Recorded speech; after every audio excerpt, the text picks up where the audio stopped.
உலகத்துல பிறக்கிற மனுஷங்க எல்லாரும் எப்ப என்ன செய்யணும்னு முடிவு பண்றதே நீதான்.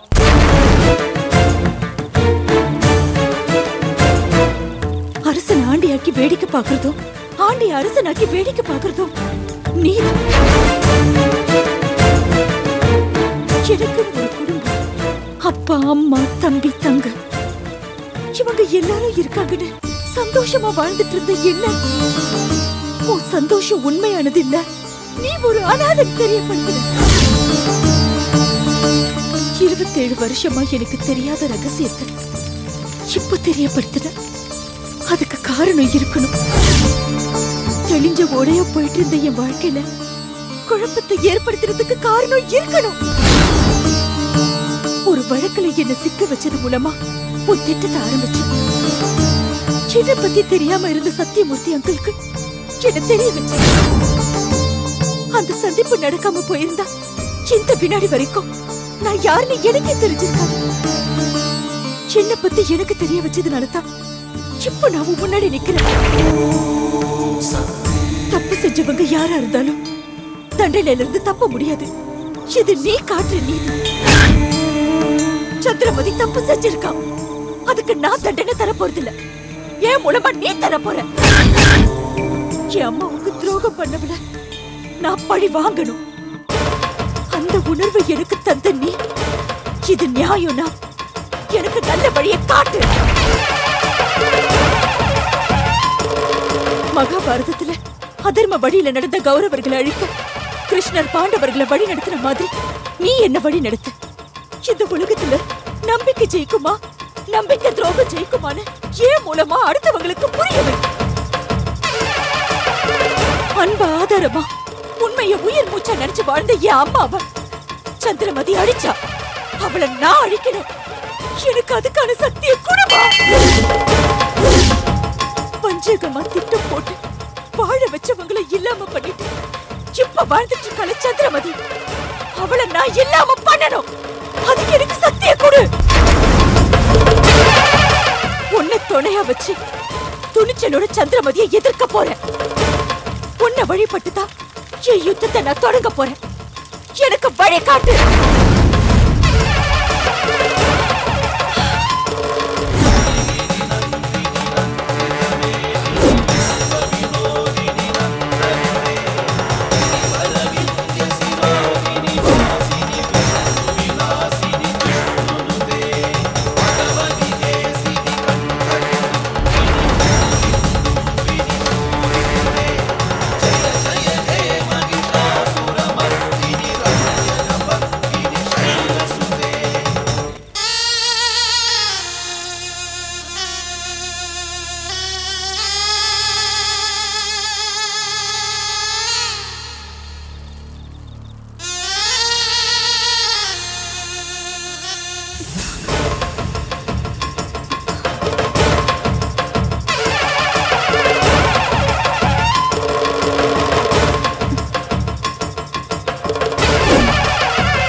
ரஞ்சினி, உன்னை பார்க்கணும்னு நினைச்சேன்.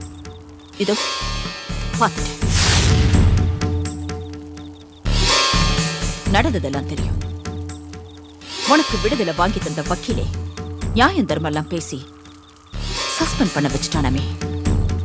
ஆமா, யாரு?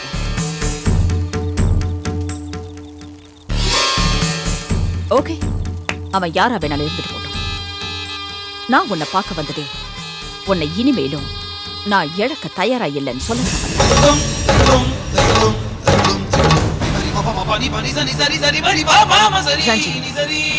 உன்னை அலட்சியமா நினைச்சு தூக்கி எறிஞ்ச யாரும் உனக்கு வேண்டாம்.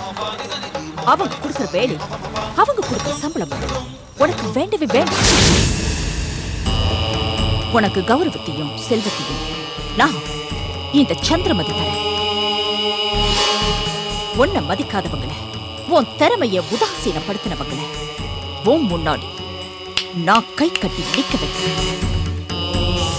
நீ ஆபீஸ்க்கு வேலைக்கு வா.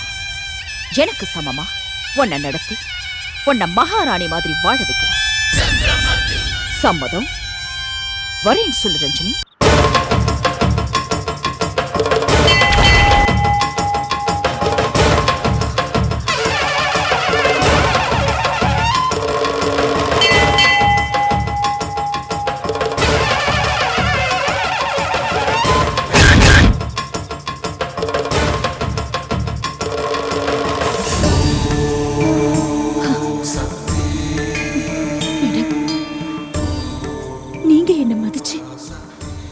எனக்காக இவ்வளவு தூரம் பேசும்போது நான் சம்மதிக்கலன்னா உங்க மனசு வருத்தப்படும்.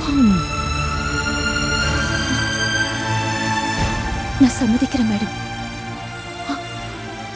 உங்ககிட்ட என் திறமையை காட்ட, என் புத்திசாலித்தனத்தை காட்ட நீங்களே ஒரு சந்தர்ப்பம் தரும்போது நான் எப்படி மறுப்பேன்?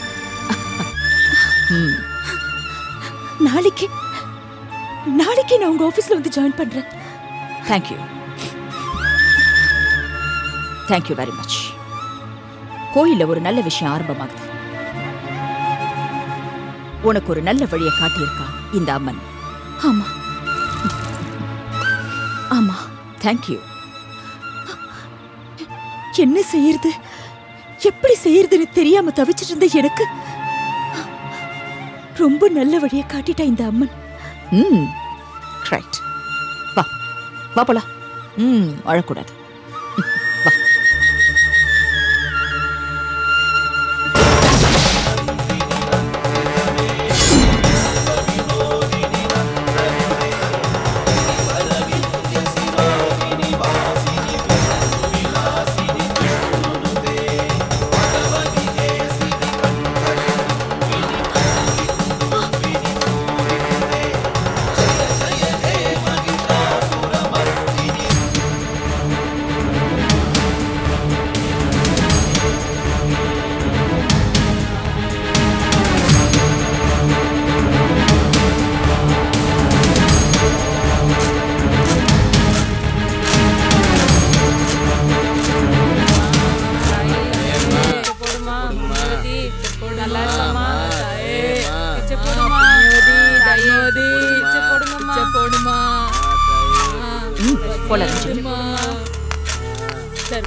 அம்மா சாப்பிட்டு 2 நாள் ஆச்சுமா.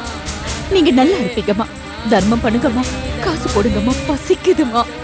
நீங்க நல்லா இருப்பீங்க. காசு இருந்தா போடுங்கம்மா. கொஞ்சம் சாப்பாடு வாங்கணும்மா. பசிக்குதும்மா.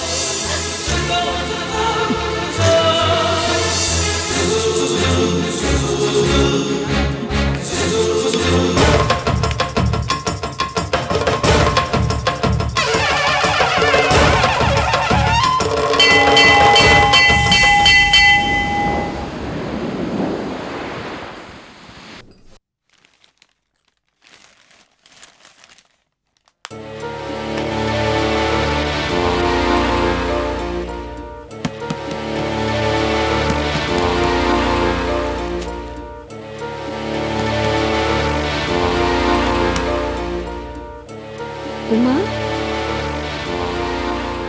என்னடி இது பேக்? உள்ள போய் பேசலாமா? வா.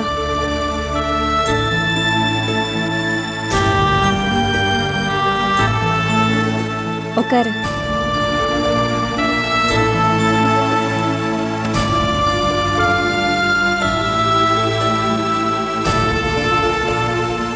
என்ன பிரச்சனை உமா? நான் வீட்டை விட்டு வெளியே வந்துட்டேன் ஸ்வேதா. என்னடி சொல்ற? ஆமா, அதுக்கு தெரிஞ்சோ தெரியாமலோ நீயும் ஒரு காரணம். கோட் செலவுக்கு பணம் வேணும்னு ஒன்று கேட்டு வந்தேன்ல, நீ சமயத்துல ஒருத்தர்கிட்ட வாங்கி கொடுத்து எனக்கு ஹெல்ப் பண்ண. ஆனா தப்பான ஆளுக்கிட்ட வாங்கி கொடுத்துட்ட ஸ்வேதா. அவங்க இன்னைக்கு வீட்டுக்கு வந்து கலாட்டா பண்ணி புறநாட்டில் கையெழுத்து வாங்கிட்டு போயிட்டாங்க. அந்த விஷயம் எங்க அம்மாக்கு தெரிஞ்சு பெரிய பிரச்சனையாகி என்னை வீட்டை விட்டு வெளியே போன்னு சொல்லிட்டாங்க. வந்துட்டேன் ஸ்வேதா. ஒரு வேகத்துல வீட்டை விட்டு வெளியே வந்துட்டேன். ஆனா அதுக்கப்புறமா என்ன பண்றதுன்னு தெரியல. அதான் நேரா இங்க வந்துட்டேன். உமா, உனக்கே நல்லா தெரியும், நான் பியூட்டி பார்லர்ல வேலை செஞ்சுதா என் குடும்பத்தை நான் ஓரளவுக்கு காப்பாத்திட்டு இருக்கேன். எனக்கு மட்டும் வசதி இருந்ததுன்னு வச்சுக்கோயே, என்கிட்ட இருக்க பணம் எல்லாம் கொடுத்துருப்பேன். ஆனா என்ன பண்றது, நினைக்க தெரிஞ்ச அளவுக்கு என்னால அதை நிஜமாக்க முடியலையே. ஸ்வேதா, என்கிட்டயே இதெல்லாம் சொல்ற, எனக்கு எல்லாம் தெரியும். உனக்கு நல்ல மனசு இருக்கு ஸ்வேதா. நான் எந்த விதமான பண உதவியும் எதிர்பார்த்து இங்க வரல. எனக்கு இப்போதைக்கு தங்குறதுக்கு பாதுகாப்பான ஒரு இடம் வேணும். அதுக்கப்புறம் எப்படியாவது கஷ்டப்பட்டு வேலை தேடி நான் என் கடனை அடைச்சிடுவேன். நிரந்தரமா கூட இல்ல, ஒரு மாசம் நான் இங்க உன் கூட தங்கிக்கலாமா? என்ன உமா அது, இந்த ஹெல்ப் கூட நான் உனக்கு செய்யலைன்னா நம்ம ஃப்ரெண்ட்ஷிப்புக்கு என்ன அர்த்தம் இருக்கு சொல்லு? 1 மாசம் என்ன 6 மாசம் வேணாலும் இங்கே தங்கிக்கோ. Thanks D.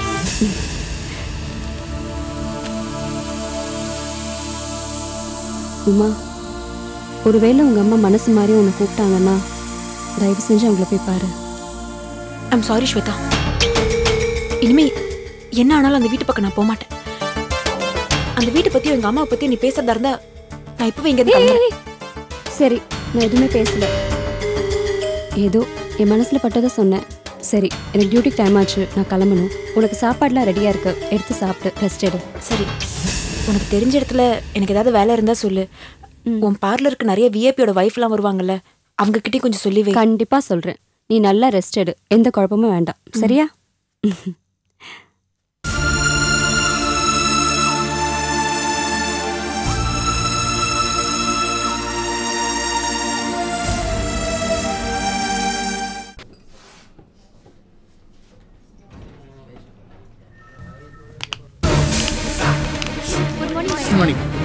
Good morning. Selvam madam, சொல்லுங்க மேடம். ஏன் இந்த சிஸ்டம் எல்லாம் ஆஃப்ல இருக்கு? இல்ல மேடம், வைரஸ் வந்திருக்கு, அதான் ஆள வர சொல்லிருந்தேன். ஓகே. நம்ம கட்ட போற பில்டிங்கோட மினியேச்சரை பாத்தீங்களா? அதை MMDAக்கு பில்டிங் பிளானோட அனுப்பி வைங்க. மற்றபடி என்னென்ன ஃபார்மாலிட்டிஸ் இருக்கோ அதெல்லாம் கரெக்டா செஞ்சிருக்கேன். அவங்க யாரும் இன்ஸ்பெக்ஷனுக்கு வரக்கூடாது. சம்பந்தப்பட்டவங்களுக்கு தேவையான அமௌண்ட்டை நீங்களே அனுப்பிச்சு வச்சிருக்கேன். எல்லா பெர்மிஷனும் தானே நம்ம ஆஃபீஸ்க்கு வந்து சேர்ந்துடும். மேடம், நீங்க சொல்றதுல எனக்கு உடன்பாடு இல்லை மேடம். நேர்மையான வழியில போனாலே காரியத்தை ஈஸியா முடிக்கலாமே. முடிக்கலாம், ஆனா அடுத்த 2 மாசத்துக்குள்ள பில்டிங் கட்ட முடியாது. அவ்வளவு ஏன் அஸ்திவாரம் கூட போட முடியாது. நாம நினைக்கிறது நடக்கணும்னா அவங்க கேட்கறத கொடுக்கணும். லஞ்சம் வாங்காம ஒருத்தன் வாழ்ந்துட முடியும், ஆனா லஞ்சம் கொடுக்காம வாழவே முடியும். மேடம், நான் என்ன சொல்றேன்னா, லோக், இது ஏன் கம்பெனி. நான் என்ன சொல்றேனோ அதை மட்டும் செய். Okay? You can go. Good morning ma'am. Good morning. டார்ட்டி, எஸ், இன்னைக்கு அனுப்ப வேண்டிய லெட்டர்ஸ் எல்லாம் எடுத்துட்டு என்னோட கேபினுக்கு வாங்க. Okay ma'am. அப்புறம் மேம், யாரோ மிஸ் ரஞ்சனியா, அவங்கள உங்க பர்சனல் செக்ரட்டரியா ஜாயின் பண்ண சொன்னீங்களா? எஸ். அவங்கள கேபின்ல உட்கார வச்சிருக்கேன். அப்பாயின்மெண்ட் ஆர்டர் எடுத்துட்டு வரேன், நீங்க சைன் பண்ணிடுங்க. Okay, but please make it fast. Okay ma'am.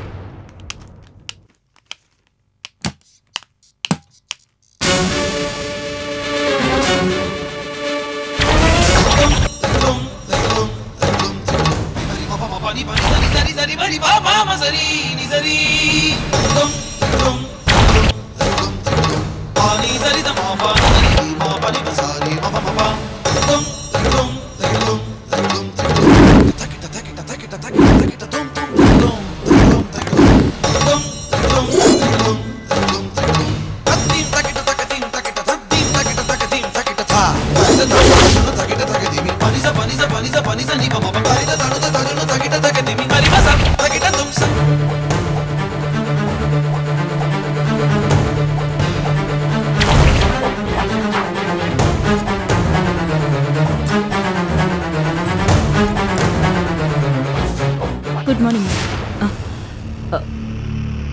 Good morning.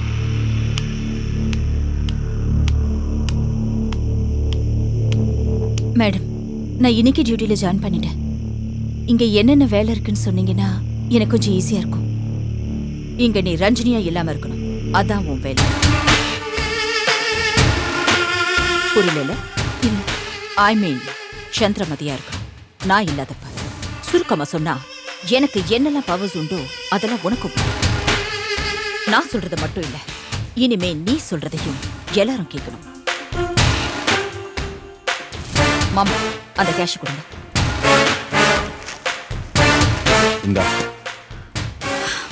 இந்த ரஞ்சினி, இந்த 50,000 ரூபாய அட்வான்ஸ் வச்சுக்க. 50,000? நீ எதுவும் பேசக்கூடாது. உன் நிலைமை எனக்கு தெரியும். வாங்கிக்க. வாங்கிக்க. நான் வேலையில ஜாயின் பண்ண அன்னைக்கு பவரையும் கொடுத்து காசையும் கொடுப்பீங்கன்னு நான் எதிர்பார்க்கவே இல்லை. இதை ஒரு நல்ல ஆரம்பமா நினைக்கிறேன் மேடம். இந்த சந்திரமதி கோட்டைக்குள்ள வந்துட்ட இல்ல, இனிமே நீ எங்கேயோ போற. All the best. Thank you madam.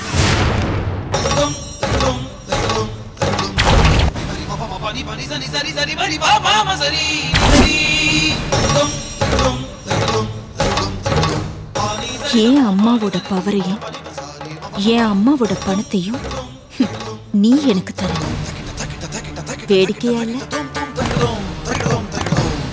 இதை எனக்கு கிடைக்க போற வெற்றிக்கு அட்வான்ஸ் ஆச்சு.